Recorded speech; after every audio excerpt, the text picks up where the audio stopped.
All right, here we got Max. This is my older brother. We've got episode 2 here of the Express Lane podcast. Hey, Max, welcome to the podcast. Excited to have you here. Yeah, thank you so much for having me. I'm super excited to be on. Yeah, you're a sports fan, right? Let's just get this out of the way. Yeah, I'd consider myself a pretty big sports fan. Yep. Yeah, what would you consider the sports you know the most? I know the answer, but I want to hear. I want to hear.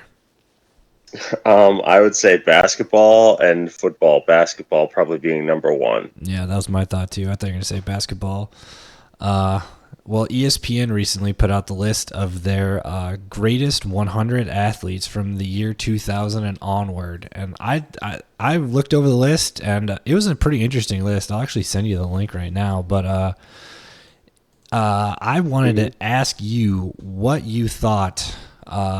The top. Well, first off, let's go back from the years 1901 to the year 2000. ESPN put out their list. Do you think you could take a guess and hit just a couple of them? I bet there's a couple of them you can get. Bill Russell. Is Bill Russell on there? Maybe. Not top 10. Not top 10.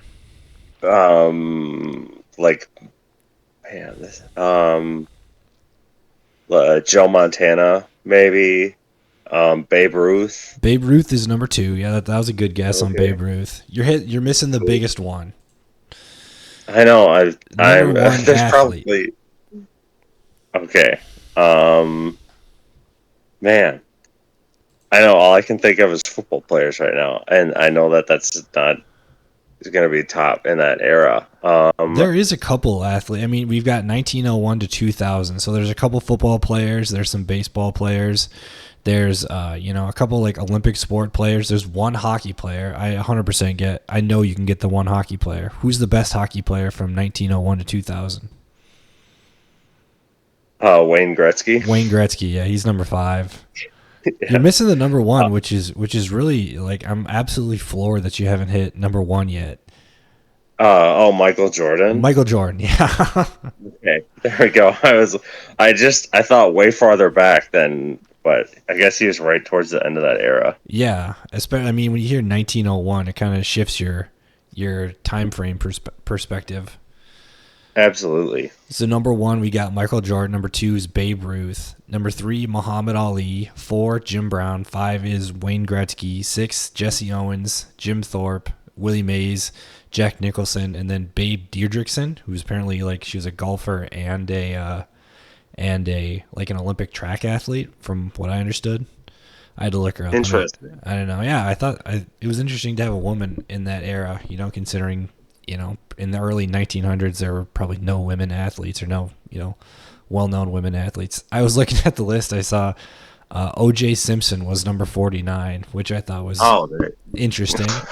I mean, noteworthy, I guess. Yeah, he was noteworthy. I mean, he won a Heisman and he had the most rushing yards in like a 12-game season, wasn't it? A 12-game before they switched, or was it a 10-game season? I think it was. Yeah, I think it was 12. Yeah. I believe.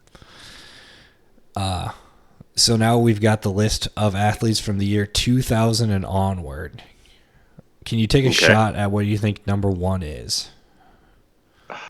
2000. I'm gonna go because I didn't do too much research. I've just been kind of thinking on this for a little while. I'm gonna go Tiger Woods. Tiger Woods is on the list. He's number 8. Tiger Woods is number 8. Okay. Number 1, I'm going to give you a hint. He's an Olympic-only athlete, or at least that's how regular people know him. He's an Olympic athlete. Is it Michael Phelps? It is Michael Phelps, number 1. Okay. Number 2. He was definitely one of the people in my top 10 that I thought of. Oh, for sure. He won, what, he like absolutely dominated, what was it, 2012? I think that was Beijing, is like he won like, wasn't it like 12 or something? Like he won like every single event he was in, he medaled on, and he got like 8 or 9 golds, something like that. Absolutely. Yeah, as a swimmer, he was must-watch TV. Yeah, the first time you've said that since like I don't know, Greg Louganis. I don't know. Yeah, true. Number 2, we have a tennis star. Oh, is that Serena? It is Serena. It is. I thought it was interesting to have her number like so high up, number 2. Mm-hmm. I mean, she won like She won a couple tournaments when she was pregnant, which Yeah. was absolutely mind-blowing. As dominant as it can be she's playing two-person. I mean, she's player one and player two at that point. Yeah, there you go, exactly. Number 3, I'm going to give you a hint, soccer player. I'm gonna go Messi. Yep, Lionel Messi is number 3. Number 4 is, you can probably get it without even thinking. I'm gonna go Tom Brady. Tom Brady's number 5. That was a really good guess. You're one off here. Think when you just hear, like, I'm just gonna say one word: GOAT.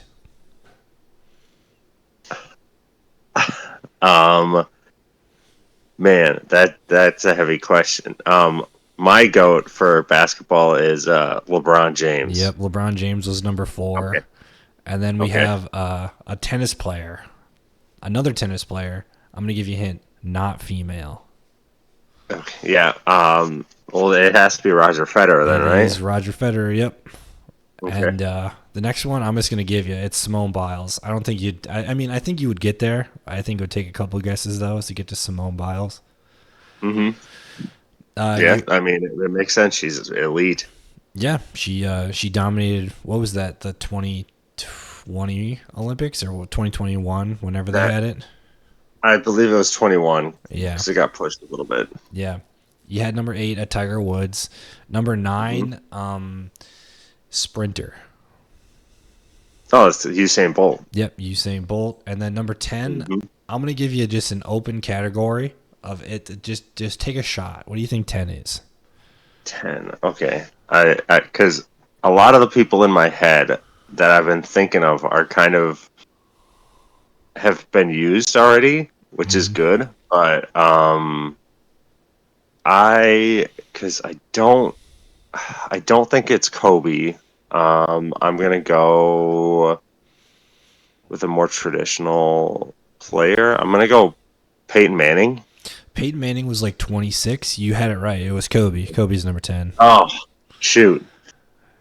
I didn't think they were gonna have 2 basketball players in the top 10, but I mean, if it you're makes gonna give sense. it to anybody, you got to give it to Kobe. I was when I was thinking up this list, I was debating between who to put higher, Kobe or LeBron, and I just thought longevity and records went to LeBron, but it was really close. So yeah, I guess it makes more sense the more I think about it. But yeah, awesome, 2 basketball players in the top 10. 2 basketball players. I thought it was interesting they had 2 tennis players, but I guess from this list they're talking about world athletes, but the last list they're talking about North American athletes. So kind of like, I mean, I wouldn't really call tennis a North American sport. I know that it is, but it's not. It's not it's an Olympic sport. It's kind of like its own category. Absolutely, yeah. And some of the best players in the sport are from different, like Federer's from Switzerland and like Rafa Nadal's from Spain and everything. So it's like all these players are from different countries. Yeah, they had Djokovic was number 11, and he's from like Russia or something, or I don't know. He's from something like that.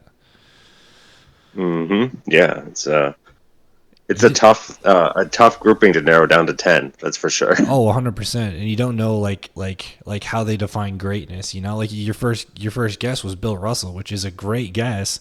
You know what? He had like 11 championships, something like that.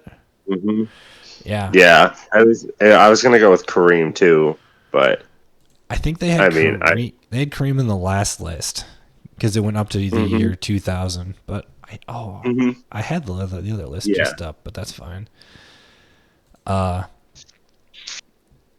You're a Minnesota sports fan, right? I'm just gonna just throw that out there. Yeah, I have the 4 major teams tattooed on me, so yeah. Brilliant. I consider myself a Minnesota sports fan. I'll say that there was 4, but there's 3 Minnesota athletes on that list that played for a majority of their career in Minnesota. Do you want to guess what athletes we had? I'm gonna guess KG. KG was 23. Yep. Okay. Randy Moss. Randy Moss was 27. His next comparison that I had was Calvin Johnson, and he was in 57. So I thought that 27 was a pretty solid spot for him. Oh, absolutely. I mean, he's probably the second best receiver of all time. So, Oh yeah. Oh yeah. oh, the third one. I'm trying to think. Um, Whatever you're I don't thinking, think. just expand your mind a little bit on what it means to be an athlete. Okay, okay. Man. Think championships. Okay. Um, man. Championships in Minnesota are usually not two things that I put hand in hand. So, Exactly. That's why I gave it to you. man, I'm gonna the way that you phrase that, I feel like it's not a normal athlete, but the only guy I can think of in this category that like is like George Mikan. It was not George Mikan. I'm gonna give you one last hint. No, Woman. he's before 2000. Yeah, What am I and he talking? was. He was way before Yeah, 2000. jeez. I said woman was my last hint. Okay. Dude, I should know this. Why do I know? Um,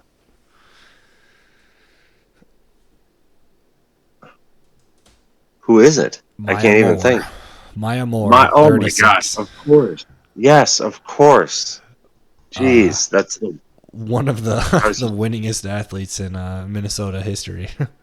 yeah, just like goaded. And Yeah, I was trying to think, I don't know. But yeah, I should have thought of the only team that wins titles. Yeah, true. they had Maya Moore was 36 and Dwayne Wade was 35. So I thought that was a pretty accurate duo. Yeah. I mean, my Moore is I mean, I'd put her up there with D Wade. Yeah, four-time Absolutely. WNBA, two-time Olympic, And absolutely she's dominated college. yeah, and she was like the leader of those Lynx teams Oh that won yeah, titles with like Waylon and Augustus and two perfect Rebecca Brunson. two perfect seasons at UConn. Yeah, Exactly. Crazy. looking through it, I had some questions that I wanted to ask somebody who I would consider a bona fide expert, especially in the area of basketball. So they had Okay. Curry at 14, they had Duncan at hmm 16, and they had Shaq at 17. Do you think that's the correct? hmm Do you think that's the correct order that they should go? um, I would. I think I would put Curry up there because he just revolutionized the way that basketball is played. Um, I think that Tim Duncan and Shaq is interesting. I think that I would put Shaq higher than Tim just because he was like just such a dominant athlete. Like he's like arguably the most dominant athlete in sports. Like just the guy that like if he touches the ball, he's putting it in the hoop. Like you can't stop him.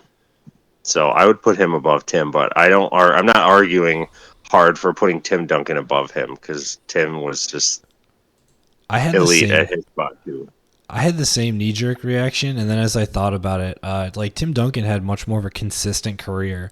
Like even old Tim Duncan was still like performing at the level that he was, but felt like Shaq, like that season in Boston and in Cleveland and in Phoenix, kind of like tarnished the legacy a little bit. I'm not saying he wasn't a dominant player, but like it really tailed off towards the end.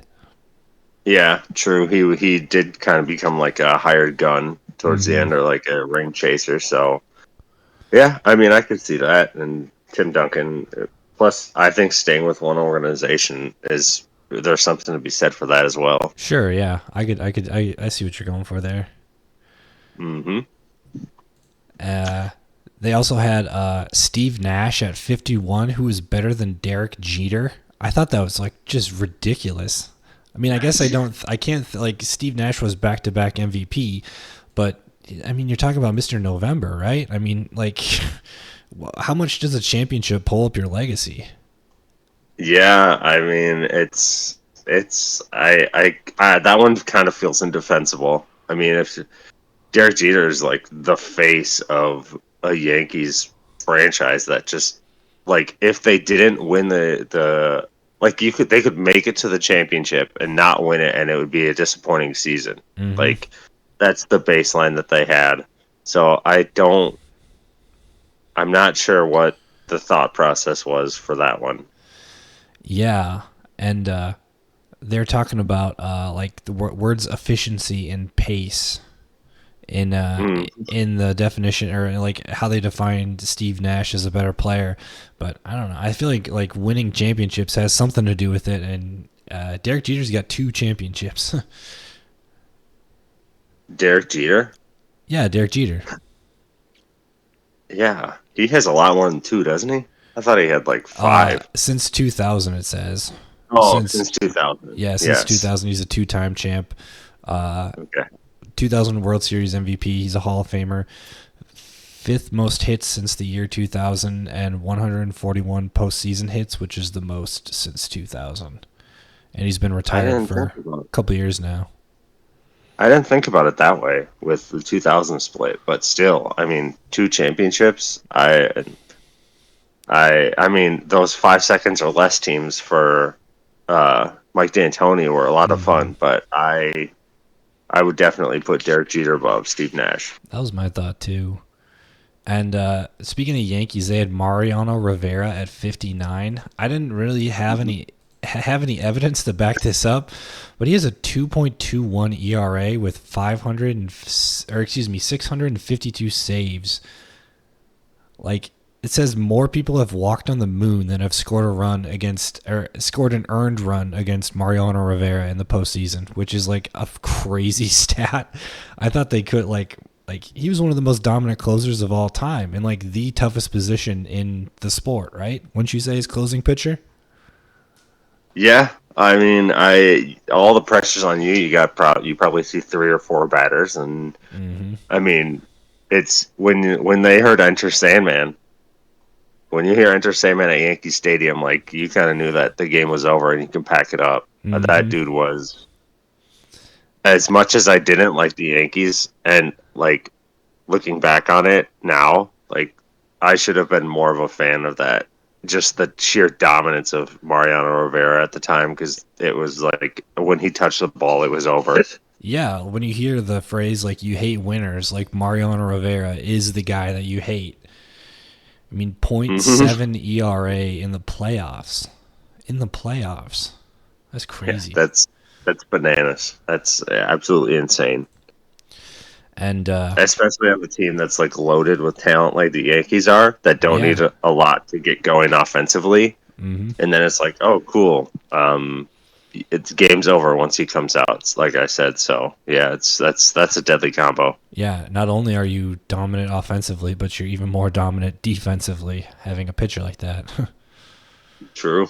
Yeah, very true. uh, as Vikings fans, I had to pose the question. They had Aaron Rodgers at 91. Do you have any opinions on that or anything? Um, I mean, I he has 1 title, Mm-hmm. so he's like elite at just being a. He could drop the ball in a bucket on any Mm-hmm. possession to anybody, but um, I think 91 seems fair.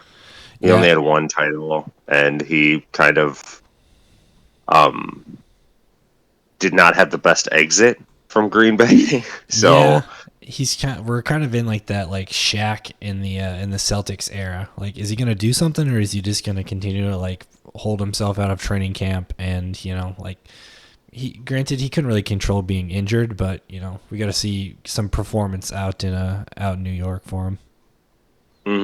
well, and he's such a me guy. Like he just wants everything to be about him, no matter Mm. what. Like during the receiver series that just came out, like him and Devontae were having dinner, and he was talking about how much he liked Aaron, and then Aaron comes out and is just talking about how, oh, I can't wait to play with Devontae, and it's like, dude, not everything is about you. Like just let it breathe. Enjoy the off season and get ready to go back with New York. Like just calm down. Yeah, and the whole ayahuasca thing is just like a weird, weird, cherry on top of just like a bizarre situation. And the darkness retreats and all that stuff. Yeah, yeah, Yep. yeah. Yep. Well, that's the end of the questions I had about the list. I did have one last question. I had what sporting event or moment defined the 2000s for you? I actually wrote down a big list of them for me, but I just wanted to see if I could get something off the top of your head. 2000. Let's see. I was born in 93, so I'm trying to, I'd say, I'm just going to shoot a couple off and then I'll narrow it down. So Sure. the 2009 NFC title game, the Vikings lost to the Saints. That one was absolutely crushing. The Minneapolis Miracle might be the highest, like 1 second, like the highest play I've ever felt. Like I don't think I stopped screaming for 20 minutes. Yeah, I had that on my list here. The game me and you went to, the Penn State game, the Minnesota Penn State game, that had just such juice to it the entire game. I know the stakes weren't as high as some of these other games, but yeah, it was just like every play meant something, and the electricity was there like 3 hours before the game started, and that's up there for me. Mm-hmm. The Wolves just beating the Nuggets in a Game 7 in the playoffs this year, that's pretty high. As a Minnesota sports fan, I don't have too much to feel good about. But go ahead.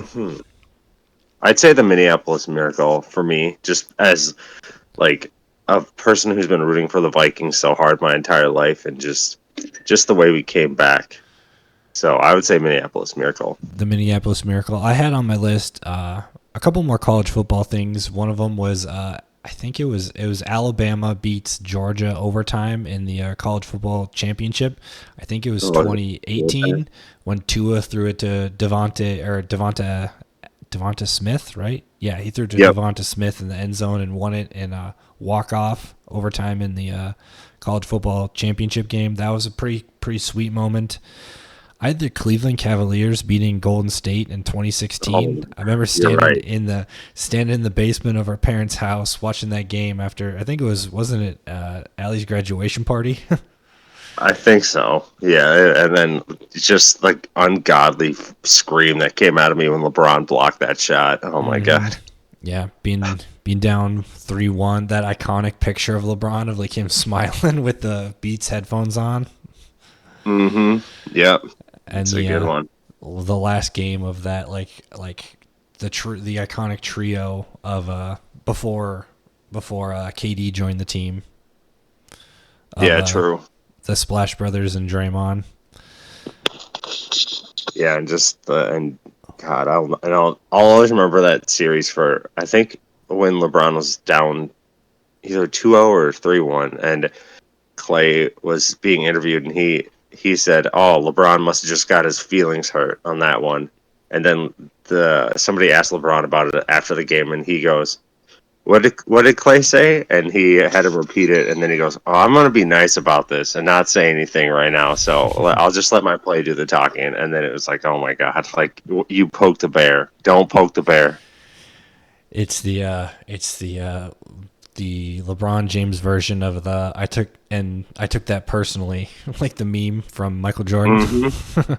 Yep, exactly that one, and like the Game 6 with the Heat where he put up like 45 against, I think it was the Celtics, but yeah, I totally forgot about Game 7, man. That was crazy. I had the Statue of Liberty play that Boise State had against Oklahoma in 2007. That's like probably one of the most, like my favorite and most iconic like college football plays ever. Mm-hmm. And, App State beating Michigan in that same 07. Well, I think that was the beginning of the 07 season, but the Boise State one was the end of the 06 season. I'm pretty sure. I think. Anyway, App State beating Michigan at the home opener, the first game of the Big Ten Network. There's so many good games. Yeah. It wasn't really much like remembering it, but just the when the Cubs broke their 107 season curse in Game 7 in 2016. Like that was just like one of those moments where I was like, oh, I didn't ever think that was gonna happen. You know, like people have lived and died before they'd seen the Cubs win a championship. I think that game like it got. I think it had like 2 rain delays as well. Mm-hmm. Because I remember I wasn't.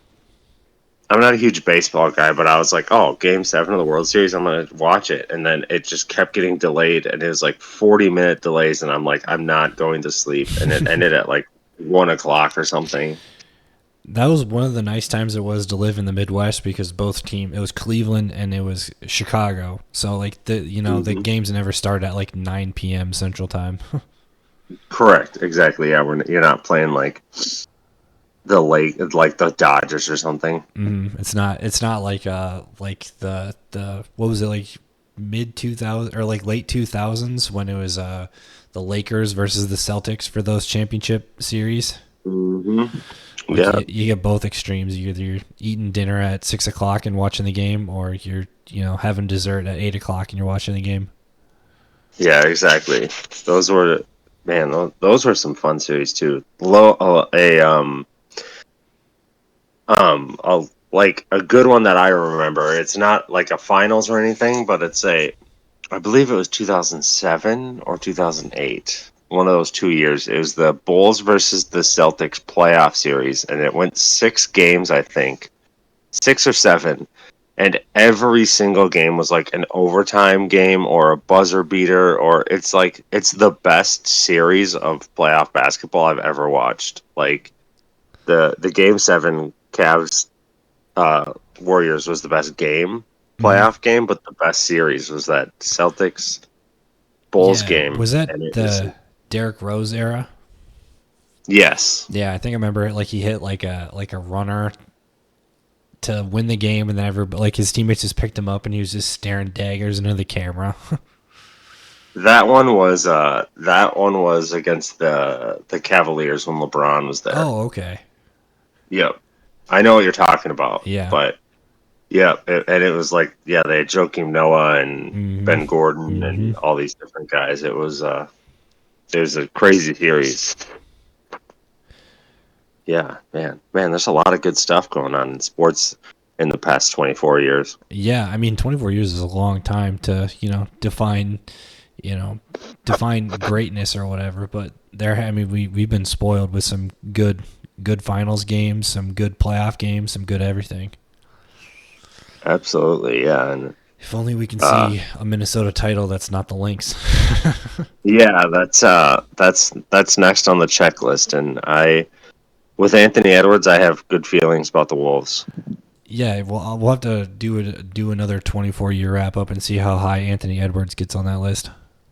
Honestly, like give me a 5-year wrap up. The next 5 years, probably be the best player in the league. Let's hope so. I mean, LeBron's getting. I mean that whole draft era, the 2000s draft era, is getting closing their story. Let's let the young guys take one. Yeah, this is. I mean, this Olympic run right here is kind of feels reminiscent of the Dream Team when Michael came in and kind of took it from Larry and Magic and was like, Mm-hmm. "Hey, I know you guys did well, but like it's my turn." And it kind of feels like Ant is kind of walking in and going, "All right, thanks LeBron, thanks KD, thanks Steph for all the good times, but I'm going. It's my turn now." Yeah, he called himself the number one option, and maybe after this like 1 point South Sudan victory, we can they're gonna look to Ant a little bit more. Yeah, I mean they've been pulling him off the bench, but I just he has so much energy, and every time he comes in, he's getting buckets. So I'm just start him. Let's win this thing, and then come back to Minnesota, and we'll dominate. Nailed it. Oh man, Well, it was good chatting about sports. I'm glad we could have a second and discuss this list. The second I saw it, I knew we had to talk about this because you're my sports guy here. absolutely, yeah. I'm happy to join you, and had a good time guessing random athletes and guessing athletes from 1901 to 2000 was 19 an interesting one. Next time I gotta quiz you a little bit more on Babe Deirdrickson. I gotta get some records up there, something like that.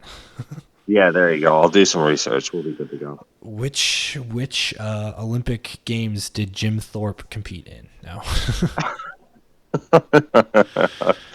Yeah, I definitely have that one on the top of my head. Oh, for sure. All right. Well, it's good chatting with you with sports. All right. Yeah, absolutely. I had a great time. All right. Talk to you later, man. See ya. See you.